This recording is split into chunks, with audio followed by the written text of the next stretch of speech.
खुशबू की भाभी खुशबू को 4 बार फ़ोन कर चुकी थी, पर खुशबू फ़ोन ही रिसीव नहीं कर रही थी।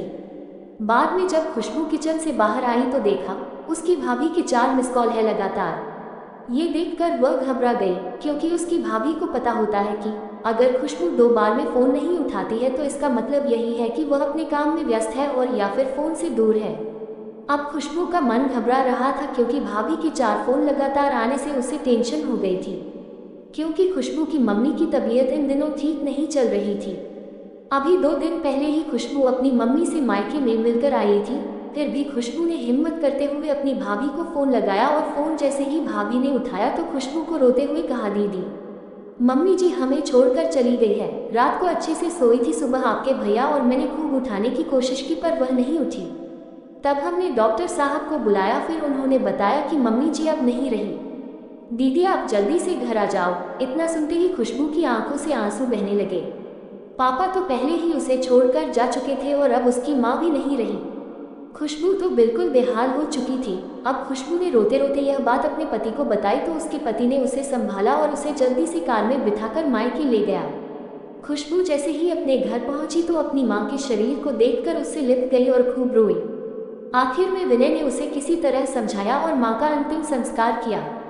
सारे विधि विधान होने के बाद भी खुशबू की रुलाई रुकी नहीं रही थी। उसे माँ की बहुत याद आ रही थी। तब खुशबू की मौसी ने उसके आंसू पोंछे और उसे संभाला और कहा, खुशबू बेटा ऐसे दुखी मत हो। दीदी नहीं रही तो क्या हुआ, मैं हूँ ना तेरी मौसी। मेरा घर भी तेरा मायका है, तेरा जब मन करे तब आ जाना अपनी मौसी के पास। वैसे कहते भी तो है ना मौसी मतलब माँ जैसी। बेटी मैं तेरा दर्द समझ सकती हूँ, क्योंकि तेरे पापा तो पहले ही तुझे छोड़कर जा चुके हैं और आज दीदी भी चली गई। कहते हैं ना कि माँ के जाने के बाद तो लड़कियों का मायका ही छूट जाता है। ये भाभी तो बस दुनिया को दिखाने के लिए नाम का रिश्ता होता है, क्योंकि मायका तो माँ से ही होता है। खुशबू भी मन ही मन सोचने लगी कि शायद मौसी ठीक ही तो कह रही है, और वह मौसी से लिपटकर जोर जोर से रोने लगी और कहने लगी, क्या मासी मेरा भी मायका अब नहीं रहा। तभी खुशबू की भाभी दूर बैठी दोनों की बातें सुन रही थी। पहले तो भाभी ने खुशबू को चुप कराया और फिर उसे दिलासा दी।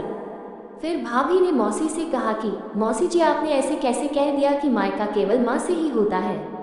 मैं मानती हूँ कि माँ का स्थान कोई नहीं ले सकता, लेकिन अभी दीदी के भैया भाभी जिंदा है और जब तक हम हैं दीदी का मायका हमेशा बना रहेगा। मैं पूरी कोशिश करूँगी दीदी को मम्मी जी की तरह प्यार और सम्मान देने की, और दीदी जब चाहे तब यहाँ आ सकती है। ये घर कल भी उनका था, आज भी है और कल भी रहेगा। मौसी जी मैं भी एक बेटी हूँ और मेरा भी मायका है, और मैं अच्छे से जानती हूँ कि हम बेटियों के लिए मायका कितना महत्वपूर्ण होता है। मौसी जी आप दीदी को अपने घर जरूर बुलाए, पर उन्हें अपने भैया भाभी के प्यार से दूर मत करिए। तभी मौसी ने कहा, बहू आज के ज़माने में तेरी जैसी सोच रखने वाली भाभी बहुत कम मिलती है, मुझे माफ़ कर दे, मैंने खुशबू को गलत राह दिखाई। तभी खुशबू अपनी भाभी के गले लग गई और बोली, भाभी आज आपने मुझे विश्वास दिला दिया कि भाभी भी माँ के समान होती है, और मैं संतुष्ट हूँ कि जब तक आप और भैया हो मेरा मायका सदा बना रहेगा। और किसी ने कहा है ना कि भाभी माँ के समान होती है। आज आपने मुझे इस बात का विश्वास भी दिला दिया है। दोस्तों जरूर बताएगा कहानी कैसी लगी, और अच्छी लगे तो चैनल को सब्सक्राइब करें एवं लाइक शेयर जरूर करें।